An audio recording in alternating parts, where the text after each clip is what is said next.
अभी तक जो है सरकार की तरफ से जो रिक्वेजेशन हमारे पास आई है वो सी क्लास की लगभग 32,000 आई है, जिसमें 6,000 कांस्टेबल हैं, जिसमें 5,000 मेल कांस्टेबल और 1,000 फीमेल कांस्टेबल।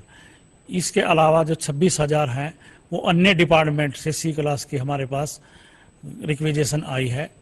और इसी तरह हमारे पास एक बार 22,000 की डी क्लास की रिक्वेजेशन आ चुकी थी, मगर कुछ डिपार्टमेंट्स ने मुख्य सचिव की तरफ से उनको आदेश निर्देश हुए हैं कि वो कुछ अपने रिक्रूटमेंट रूल्स जो है और सर्विस रूल उसमें चेंज कर रहे हैं, और जो उनकी आरक्षण की जो पदों का आरक्षण है उसमें कुछ चेंज करना चाहते हैं। जैसे एक्स सर्विसमैन का है, हैंडीकैप्ड का है, तो लगभग 6,000 वैकेंसी जो है विभिन्न डिपार्टमेंटों ने हमारे से अभी वापस मंगाई है कि हम आपको जल्दी ही चेंज करके ये भेजने वाले हैं। इस तरह से 32,000 सी और 22,000 ग्रुप डी की भर्तियां हमारे पास अभी तक सरकार की तरफ से आई है, और ये जो आंकड़ा जो आपने बताया लगभग 54,000 का आंकड़ा है। खत्री, अभी तक कितने रिजल्ट पेंडिंग है आपके पास? अभी तक हमारे पास सिर्फ 3 या 4 कैटेगरी बकाया है। हमारे पास जो ITI के इंस्ट्रक्टर की पोस्ट हैं वो लगभग 3200 हैं, जिनमें से 1,000 पोस्टों के अगेंस्ट हमने रिजल्ट दे दिए हैं।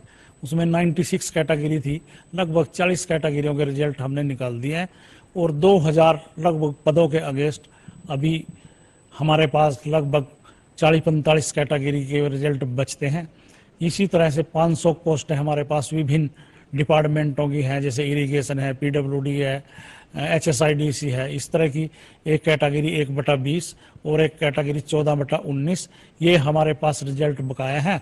और अभी माननीय उच्च न्यायालय का जो आदेश आया है TGT इंग्लिश का रिजल्ट घोषित करने के लिए माननीय कोर्ट ने कहा है, तो हम जल्दी ही आजकल में जो मेवात कैडर का रिजल्ट है वो तो हम डालने वाले हैं, और जो रेस्ट ऑफ हरियाणा का है उसमें कुछ और बच्चों की स्क्रूटनी करनी पड़ेगी और इंटरव्यू करना पड़ेगा, उसका भी शेड्यूल हम आजकल में डाल रहे हैं। ये भी लगभग 1,035 पोस्टें हैं जो TGT इंग्लिश की हैं। खत्री जी, अदालतों में कितने मामले पेंडिंग पड़े हैं? नहीं, अदालत की वजह से कोई भर्ती नहीं रुकी हुई है। अभी जो क्लर्क का और पुलिस का रिजल्ट आया है उसमें थोड़ा सा एक अंतरिम स्टे दिया है कोर्ट ने, और हम जल्दी ही आगामी जो तारीखें हैं कोर्ट की उनमें माननीय जज साहब को कन्विंस करने में सफल होंगे।